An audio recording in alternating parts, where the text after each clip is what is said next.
Hello dear students, I welcome you all in Sri Ram Academy, and today we are going to start a very new topic which is direct and indirect speech.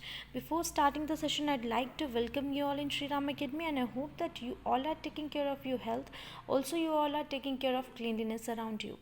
So your exams are going to be held very soon and you have to be prepared for the exams. Today we are going to start a very fresh topic of English grammar, which is direct and indirect speech.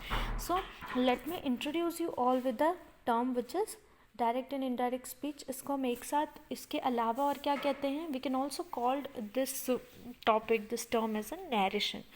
Okay,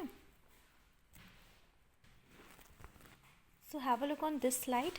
Narration is another name for direct and indirect speech. Let's discuss about the definition of narration. Narration क्या है? In English language, the act of reporting the words is called narration or reported speech. And to express speaker's statement, we use the following two ways. Narration की actually में बात क्या होती है? जब हम बात करते हैं वॉइस की, तो वॉइस को हम कैसे डिफाइन करते थे? द वे ऑफ सेइंग, एक ऐसी उसकी डेफिनेशन थी. Similarly, if you go through the definition of narration, what will be the conclusion? In English language, the act of reporting the words is called narration or reported speech. हम क्या कहते हैं English language में? The act of reporting words. कैसे?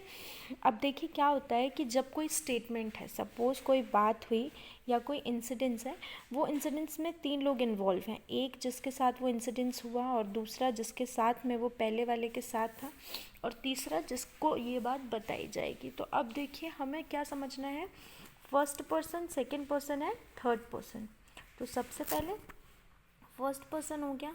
Okay, तो will be first person. तो first person क्या है? I have taken pronoun lectures, उसमें मैंने बताए हैं पर्सनल प्रोनाउन क्या है. You have to go through the previous lecture also, ताकि तुम लोगों का ये पर्सनल प्रोनाउन भी क्लियर हो जाए. तो फर्स्ट पर्सन क्या है? First person is I and we. Now what is second person? Second person is you, and third person is he, she, it and they. ये है, ठीक है. First person is I and we, मतलब मैं और हम. सेकेंड पर्सन इज आप या तुम. यू जो है वो आपके लिए भी यूज़ होता है और तुम के लिए भी यूज़ होता है. Third person is he, she, it और दे. ही मतलब वह, शी मतलब वह, फॉर अ गर्ल.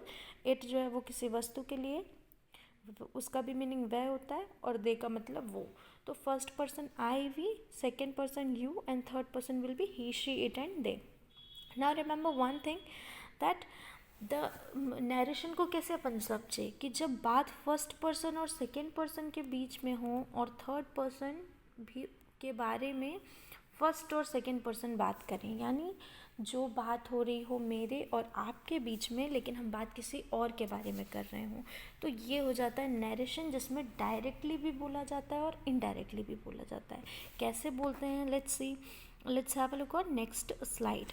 तो पहली कौन सी है? The act of reporting the words is called narration and reported speech. And to express speakers statement we use the following two ways. Now have a look on which following two ways. दो ways कौन कौन से हैं? Direct और indirect. कैसे? The reporting of words without making any changes and the statement said by the speaker should be under the inverted comma. Direct speech क्या है? Suppose मैंने कोई भी स्टेटमेंट बोली, जैसे मैंने कहा I, okay, she said I am ill. ये इन्वर्टेड कॉमास मैंने क्लोज कर दिए. अब क्या होगा कि ये चीज़ जो स्टेटमेंट है, ये एक्चुअली में डायलॉग है, जो कि डायरेक्टली लिख दिया गया है कि बस इतना ही बोला गया है ना. तो शी सेड और इन्वर्टेड कॉमास में है आई एम इल. ज़्यादातर नैरेशन के जो स्टेटमेंट्स में, आपके डायरेक्ट स्पीच के जो स्टेटमेंट्स हैं, वो आपको मिलेंगे when ever you read any play, when ever you read any dramas. तो इस तरीके के फॉर्म में क्या लिखे जाते हैं? डायलॉग्स लिखे जाते हैं. तो वो वहाँ पर आपको डायरेक्ट स्पीच के बड़े सेंटेंसेस मिलेंगे. फिर जब हम उन्हीं सेंटेंसेस को सिंप्लीफाई करके किसी प्ले या ड्रामा का आंसर लिखते हैं, तो फिर वो क्या हो जाता है, इनडायरेक्ट हो जाता है. सपोज मैंने कह दिया she said I am ill, ये डायरेक्ट हो गया, उसने कहा वह बीमार है, ठीक है. लेकिन जब हम इनडायरेक्ट की बात करें तो ये हो जाएगा शी सेड, उसने कहा दैट शी वॉज इल, क्योंकि वो बीमार है. तो जब हम डायरेक्ट की बात करें तो उसमें कोई भी कंजंक्शन यूज़ नहीं होता है और डिपेंडेबल सेंटेंसेस नहीं होंगे. एक सिंपल सेंटेंस होगा, दोनों अलग अलग सिंपल सेंटेंस होंगे जो अकेले भी सर्वाइव कर सकते हैं. और इनडायरेक्ट ऐसा सेंटेंस होगा जब हम किसी भी इन डायरेक्ट सेंटेंस को इनडायरेक्ट स्पीच में कन्वर्ट कर देंगे तो we will get one thing कि हमारी जो मीनिंग है वो एक दूसरे पर डिपेंड है. मतलब कि बीच में कंजंक्शन भी आ गया है और दोनों ही सेंटेंसेस मीनिंग के लिए एक दूसरे पर डिपेंड है. अगर वो सेंटेंस में से एक भी सेंटेंस हट जाएगा तो वो मीनिंगलेस हो जाएगा सेंटेंस. ओके, तो this is the difference between direct and indirect. Direct हमेशा इन्वर्टेड कॉमास के फॉर्म में आएगा, इनडायरेक्ट इन्वर्टेड कॉमास हट जाएंगे और कनेक्टर्स लग जाएंगे. फिर उसके बाद डिपेंडेबल दो सेंटेंसेस एक दूसरे के लिए होंगे और फिर उस फॉर्म में आएगा. तो डायरेक्ट क्या है, the reporting of words without making any changes and the statement said by the speaker should be under the inverted comma. फिर इनडायरेक्ट क्या है, the reporting of words with making changes and the statement said by the speaker should not be under the inverted comma. Indirect में वो inverted commas के अंदर जो statement बोला गया है स्पीकर से, स्पीकर यानी जो सेंटेंस में बात कर रहा है, बोल रहा है, तो उसका जो स्टेटमेंट है वो इन्वर्टेड कॉमास में नहीं होगा और डायरेक्ट में इन्वर्टेड कॉमास में होगा.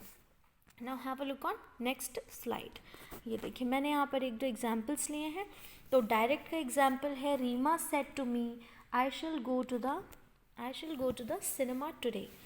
ये डायरेक्ट हो गया, रीमा ने कहा मैं सिनेमा जाऊंगी. और इनडायरेक्ट क्या होगा, रीमा ने ऐसा कहा था कि वो सिनेमा जाएगी. तो ये सेंटेंस होगा डायरेक्ट का और इनडायरेक्ट का. तो इनडायरेक्ट में हमने बनाया Reema told me that she would go to the cinema today. Now have a look on these two sentences. There is a minute difference between both of the sentences. What you will notice is that said to had been converted into told, okay, and shall is converted into would. I has converted into she, okay, and these inverted commas have that, the connector that has taken a place of inverted commas. okay, ये जो sentences थे इसमें changes हमको जो मिले वो यही हैं. now again have a look on changes we found. फिर से हम देखते हैं एक बार changes कौन कौन से मिले हैं. तो changes हमें मिले हैं Reema said to. Okay, said to जो है वो सबसे बड़ा चेंज है. सेट टू जो है वो हटा है और सेट टू की जगह पे आया है टोल्ड. ओके, देन आई की जगह पर शी आया है, she has taken place of I. Shall की जगह पर आया है वुड और बस इतने ही चेंजेस हैं. इन्वर्टेड कॉमास की जगह पर दैट आया है. तो हमने क्या नोटिस किया कि यहाँ पर 3-4 चीज़ें चेंज हो रही हैं. इसको भी हम लोग दो तरीके से सिंप्लीफाई कर सकते हैं. फर्स्ट वन इज़ हम लोग मान सकते हैं जनरल चेंजेस, कि सेंटेंस जब भी हम डायरेक्ट से इनडायरेक्ट में कन्वर्ट करेंगे तो जनरल चेंजेस होंगे और उसके साथ साथ में what we will found some special changes. Okay, special changes are actually in category. जो चेंजेस यहाँ पर डिसाइड किए गए हैं, the changes that has been decided on the basis of tense, on the basis of sentences, वो हो जाते हैं special changes. And general changes are actually changes जो नॉर्मली हर सेंटेंस में होंगे ही, हर सेंटेंस के एक्टिव यानी हर सेंटेंस के डायरेक्ट स्पीच में वो चेंजेस होंगे ही. तो वो कौन सा है जो एक जनरल चेंज है, वो है इन्वर्टेड कॉमास वाला. इन्वर्टेड कॉमास जब भी हम डायरेक्ट से इनडायरेक्ट में कन्वर्ट कर रहे हैं सेंटेंस को तो वो इन्वर्टेड कॉमास अपने आप से हट जाएंगे and a connector will take place of that inverted commas. Secondly what we have to notice here is कि ये जो सेट टू है वो भी टोल्ड में कन्वर्ट हो रहा है. तो कुछ जगह पर ये भी चीज़ देखने को मिलेगी. If you found said in direct, okay, there will be no changes in indirect. तो जब आप सेड पा रहे हैं तो हमको क्या करना है, इनडायरेक्ट में भी we will use said. And now if you found say to it will alternately convert into told. Okay, so now what we have to notice is, so the two categories जो मैंने बताई वो क्या थी कि हमने जनरल चेंजेस में देखा that inverted commas will be replaced by that connector and yes तो the inverted commas will be replaced by that connector and told will take the place of said to. So firstly we are going to understand the changes, general changes as well special changes in imperative sentences and assertive sentences. Simply firstly we are going to clear imperative assertive sentences. सबसे पहले हम क्या करेंगे, assertive sentence जो plain sentence और declarative sentence होते हैं उनमें क्या changes होंगे हम वो देखेंगे. ओके, सो वहाँ पर हम लोग क्या क्या चीज़ें देखेंगे. We will study about general changes and we will study about special changes. What kind of special changes? Special changes would be like, सबसे पहले तो टेंस चेंज हो गया. ओके, फिर उसके बाद हम बात करेंगे प्रोनाउन चेंज और उसके बाद हम बात करेंगे वर्ड्स चेंज. तो ये तीनों मैं बताती हूँ कि क्या है shortly. Let me change the slide first. तो सबसे पहले जो चेंज होगा वो होगा टेंस चेंजेस. ना let's discuss about tense changes कि किस तरीके से टेंस में चेंजेस होंगे अगर वो सेंटेंस डायरेक्ट में है फिर उसे हमें इनडायरेक्ट में करना है. तो सिंपली हमें एक काम करना होगा, इसको लर्न करने के लिए बहुत ही एक छोटी सी टेक्निक और रे डायग्राम है जो मैं बताऊंगी. तो टेंस चेंजेस के लिए देखिए, सबसे पहले remember there are 3 types. Present हो गया, फिर पास्ट हो गया एंड फ्यूचर हो गए. अब इन तीनों के जो है वो क्या होता है, 4 टाइप्स. तो हमने कह दिया ये सिंपल इंडेफिनिट हो गया, उसके बाद कॉन्टिन्यूस हो गया, फिर परफेक्ट हो गया और फिर परफेक्ट कॉन्टिन्यूस हो गया. Now what we have to do is कि जब भी सेंटेंस यानी इन डायरेक्ट स्पीच अगर सेंटेंस आपका किसी भी प्रेजेंट का है, तो प्रेजेंट का मतलब if sentence is from, if the sentence belongs to present indefinite, if the sentence belongs to present continuous, if the sentence belongs to present perfect or the sentence belongs to present perfect continuous, it will simultaneously converted into किस में चला जाएगा, ये past में. it will change into past. कैसे? अगर वो simple present का है तो सिंपल पास्ट का हो जाएगा, अगर वो प्रेजेंट कॉन्टिन्यूस का है तो पास्ट कॉन्टिन्यूस का हो जाएगा, फिर अगर वो इसी तरीके से प्रेजेंट परफेक्ट का है तो पास्ट परफेक्ट का हो जाएगा, फिर प्रेजेंट परफेक्ट कॉन्टिन्यूस का है तो पास्ट परफेक्ट कॉन्टिन्यूस का हो जाएगा. यानी प्रेजेंट का सीधा सीधा पास्ट में चला जाएगा उसी के सामने वाले सेंटेंस में, यानी उसी के सामने वाले पार्ट में.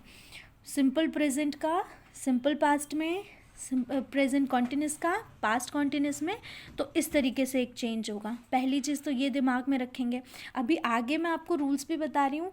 आई हैव एडेड ए स्लाइड जहाँ पर आपको रूल्स मिलेंगे सारे, लेकिन ये जो तरीका है ये ईजी टू रिमेंबर वे है, तो इससे आपको याद रहेगा.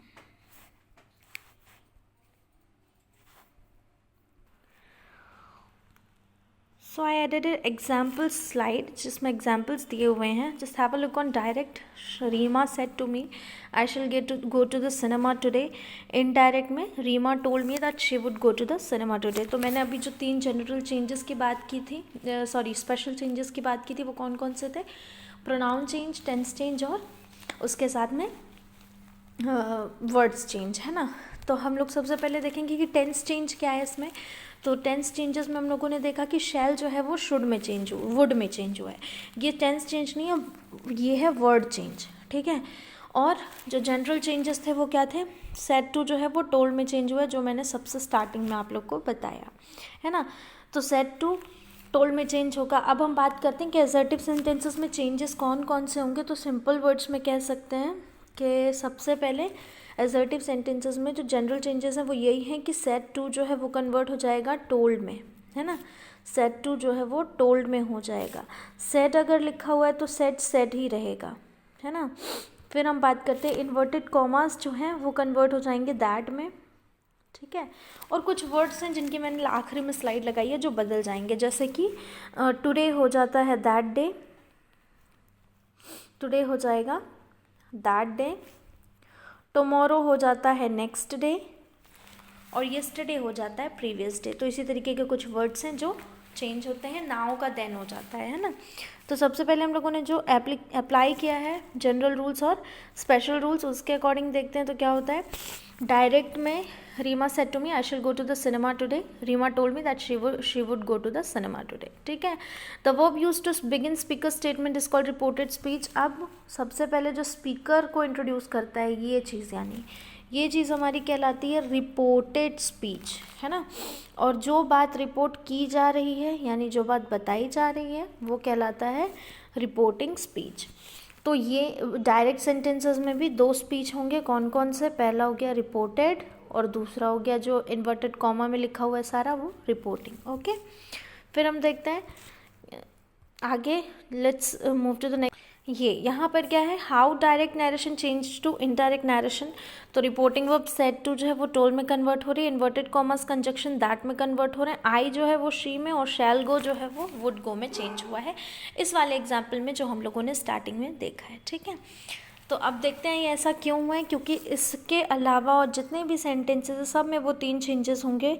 जब हम डिक्लेरेटिव या असर्टिव सेंटेंस की बात करते हैं तो उसमें वो 3 चेंजेस होंगे। सबसे पहला हो गया टेंस चेंज, फिर प्रोनाउन चेंज, फिर उसके बाद में एंड में आ गया वर्ड चेंज। तो अब हम देखते हैं कि टेंस कैसे चेंज होंगे।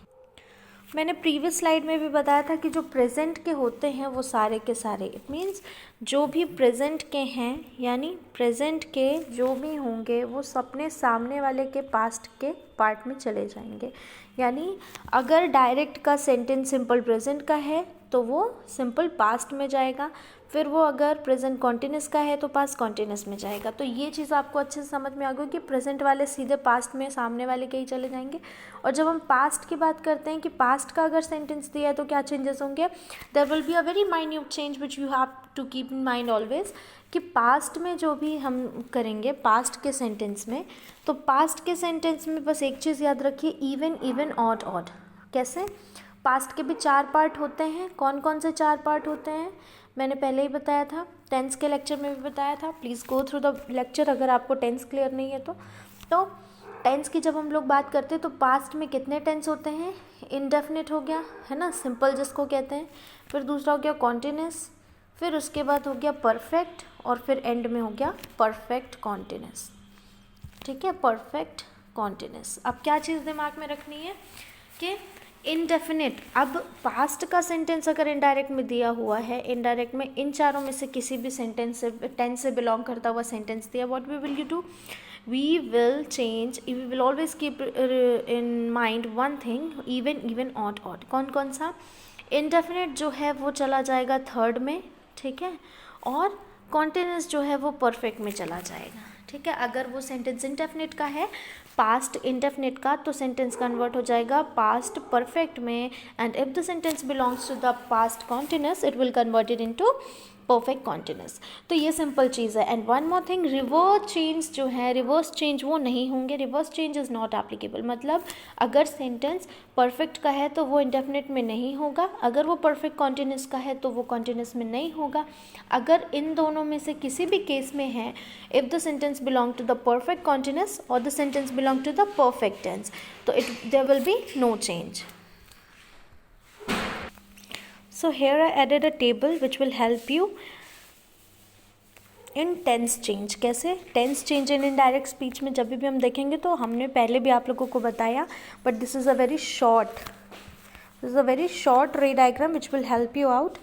तो इसके लिए आप लोग को फिर ज़्यादा रूल्स नहीं लर्न करने पड़ेंगे, बस ये छोटी सी चीज़ दिमाग में रखनी है, क्या कि if the sentence belongs to present simple tense it will convert into past simple. If the sentence is of present continuous tense it will convert into past continuous. फिर प्रेजेंट परफेक्ट टेंस है तो past perfect में, past present perfect continuous है तो past perfect continuous में, फिर past simple है तो पास्ट परफेक्ट में. दैट्स द थिंग अभी मैंने बताया कि कीप इवन एंड ऑड फंडा इन योर माइंड. कैसे वो होगा कि जब भी सेंटेंस, ये पहले लिख लेते हैं 1 2 3 and 4. ओके, तो this is simple past, this one is continuous and this one is perfect, next one is perfect continuous. तो ये चीज़ दिमाग में कैसे रखनी है कि जब भी सेंटेंस जो है वो सिंपल पास्ट का है तो वो परफेक्ट में कन्वर्ट होगा, अगर सेंटेंस कॉन्टिन्यूस का है तो वो परफेक्ट कॉन्टिन्यूस में कन्वर्ट होगा। तो ये हमें कैसे याद रखनी है, even even, odd odd. Remember one more thing, there will be no reverse change, यानी रिवर्स चेंज बिल्कुल भी नहीं होगा अगर सेंटेंस प्रेजेंट परफेक्ट कॉन्टिन्यूस का है या फिर पास्ट परफेक्ट का है, तो वो चेंज ही नहीं होगा, उसका इनडायरेक्ट स्पीच नहीं बनेगा।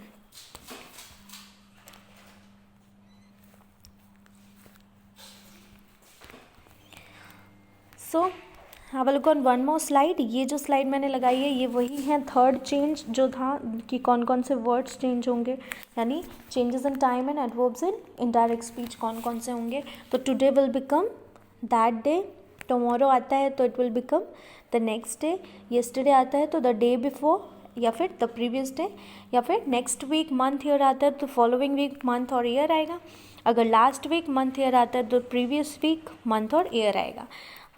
सिमिलरली नाउ और जस्ट आता है तो it will become then, ago आता है तो it will become before, here आता है तो it will become there, and this आता है तो this it will become that.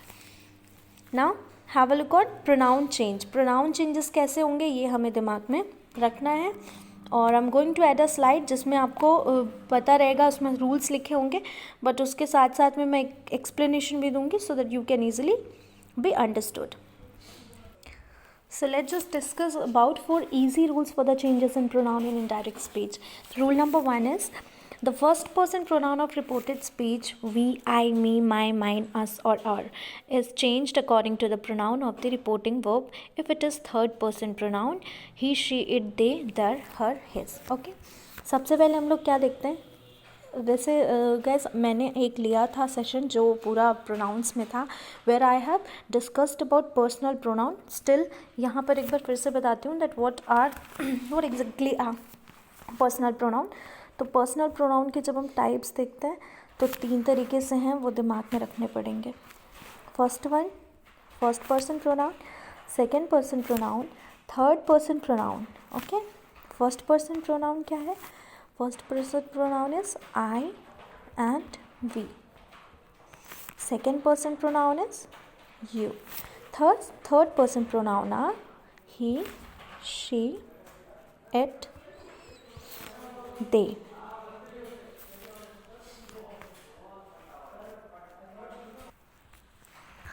So I we जो है वो फर्स्ट पर्सन प्रोनाउन हो जाएगा, second person pronoun is you and third person pronoun is he, she, it और दे।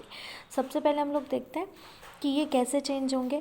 तो एक चीज़ दिमाग में रखनी है, if there is first person pronoun as a subject in reported speech then what happen. सबसे पहले मैं बता दूं कि रिपोर्टेड क्या है, एक बार पहले बताया मैंने, but again I am going to tell you कि this one is reported speech and this one is reporting speech. So according to rule number 1, if there is first person pronoun as a subject in reported speech, it will always convert it according to the subject of the reporting verb. कैसे? अगर यहाँ पर she है तो she का conversion अगर हमारा I जो है वो किसके अकॉर्डिंग है, आई हमारा फर्स्ट पर्सन प्रोनाउन है तो आई जो है वो किसके अकॉर्डिंग चेंज होगा, इस सब्जेक्ट के अकॉर्डिंग।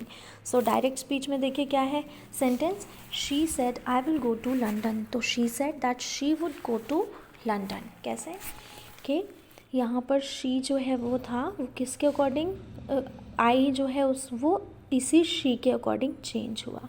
तो if there is first person pronoun as a subject in reporting verb it will be changing according to the subject of the reported verb। यानी इन दोनों को दिमाग में रखना है कि रिपोर्टिंग वर्ब और रिपोर्टेड वर्ब में क्या डिफरेंस है और दोनों के सब्जेक्ट्स क्या हैं, दोनों के वर्ब्स क्या हैं।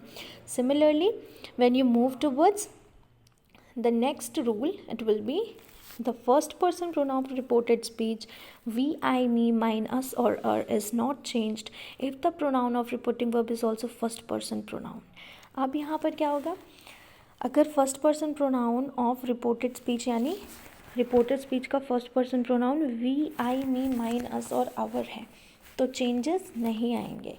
आई said that I had applied for a job, I said that I had applied for a job, यहाँ पर कोई भी चेंजेस नहीं आए हैं। We said that we sing a song, we said that we sang a song. It means कि अगर हमें रिपोर्टेड वर्ब और रिपोर्टिंग वर्ब दोनों में सब्जेक्ट्स की जगह पर, दोनों में ही सब्जेक्ट के प्लेस में फर्स्ट पर्सन प्रोनाउन मिल रहा है तो कोई भी चेंजेस नहीं आएंगे. Okay.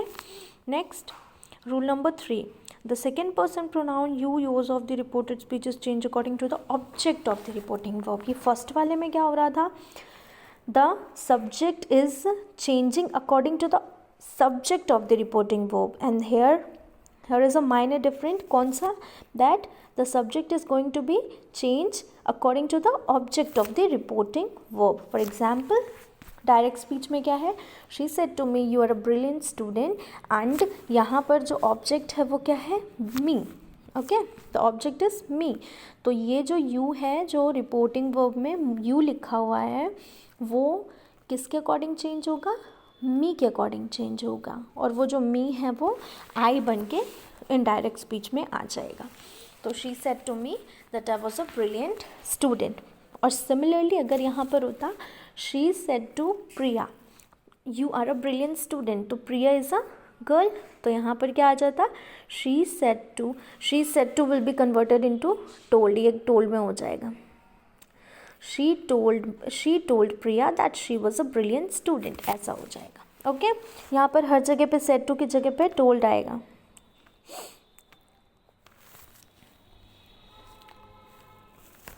He said to them your shirts are beautiful. इसमें भी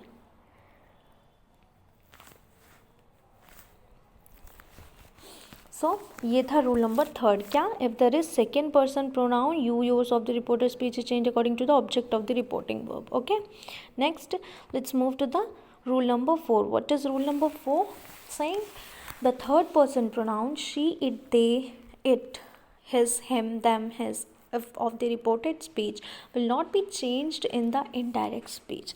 अगर थर्ड पर्सन प्रोनाउन होगा तो कोई भी चेंजेस नहीं आएंगे. He said she will buy a pen will remain she will buy a pen. जैसा है वैसा ही रहेगा. तो कभी भी if you have third person pronoun as a subject in reporting verb, there will be no change. Indirect speech में भी the sentence the pronouns will become likewise. ऐसे ही बिल्कुल रहेंगे, कोई भी चेंजेस नहीं आएंगे. फिर से हम देखते हैं द डायरेक्ट स्पीच में क्या होगा? He said she will buy a pen, और इसमें हमने जब भी चेंज किया तो क्या हुआ? इनडायरेक्ट स्पीच में ही सेड वो सेम हो गया. इन्वर्टेड कॉमास की जगह पर कौन सा वर्ड आ गया? दैट कंजंक्शन आ गया. देन शी और विल की जगह पर वुड आया, by a pen. Now let me clear one more thing कि विल जो है वो किस में कन्वर्ट हो रहा है? वुड में हो रहा है. कैन कुड में हो रहा है. ओके. शैल शुड में हो रहा है. मे माइट में हो रहा है. मे माइट में हो रहा है. तो ये कुछ वर्ड्स हैं. And also I am going to add a slide है जिसमें बहुत सारे वर्ड्स दिए हुए हैं जो चेंजेस, मतलब कौन कौन से वर्ड्स चेंज होंगे जब हम डायरेक्ट से इनडायरेक्ट में कन्वर्ट करने वाले हैं तब. तो ये जो रूल था ये किसके लिए था? प्रोनाउन चेंजेस के लिए है. अब हम एक सिंपल सा भी तरीका समझ सकते हैं, जो एक ट्रिक कह सकते हैं. You can remember the changes of pronoun on the basis of son, SON. ये एक रूल है. कैसे? सन लिख लीजिए और फिर देखिए कैसे. तो first person pronoun, second person pronoun and third person pronoun. अभी मैंने स्टार्टिंग में ही बताया कि पर्सनल प्रोनाउंस क्या हैं. तो बस एक चीज़ अब याद रखना है कि अगर ये भी पता है कि रिपोर्टिंग वर्ब क्या है और रिपोर्टेड वर्ब क्या है ना. तो अगर रिपोर्टिंग वर्ब में फर्स्ट पर्सन प्रोनाउन आता है तो in direct speech if there is first person pronoun as a subject in direct speech in reporting verb of direct speech, it will always convert it according to the subject of the reported verb. Similarly, if there is second person pronoun, so it will convert according to the object of the reporting verb. And what if there is third person pronoun? अगर वहाँ पर he she it और they होता है तो there will be no change. तो ये जो s मैंने लिखा है ये इसका मीनिंग होता है सब्जेक्ट, o का मीनिंग हो गया ऑब्जेक्ट, n का मीनिंग हो गया नो चेंजेस, और फर्स्ट सेकेंड थर्ड का मतलब हो गया first person pronoun, second person pronoun and third person pronoun. This is the easy way by which you can learn it. और इसको सन का जो एक ये रे डायग्राम है, इसको दिमाग में रखेंगे तो याद रहेगा. SON sun and S for subject, O for object, N for no changes, first person pronoun, second person pronoun and third person pronoun. तो अगर वहाँ पर कभी भी फर्स्ट पर्सन प्रोनाउन आता है, it will always convert according to the subject of the reporting verb. अगर second person pronoun आता है तो it will convert according to the object of the reporting verb. अगर वहाँ पर आता है थर्ड पर्सन प्रोनाउन तो there will be no changes. So this was the rules and yes, this was the rule जिसके अकॉर्डिंग हम लोगों ने क्या किया कि चेंजेस करना सीखा कैसे डायरेक्ट का इनडायरेक्ट में. और ये जो हम लोगों ने सारे रूल्स पढ़े ये थे सिर्फ डिक्लेरेटिव सेंटेंसेस के लिए. और जो हमारे बचे हुए सेंटेंसेस हैं like exclamatory sentence, interrogative sentence, imperative and optative, we are going to discuss these kind of sentences and direct speech जो है इनमें कैसे होगा. We will discuss about this in our next lecture.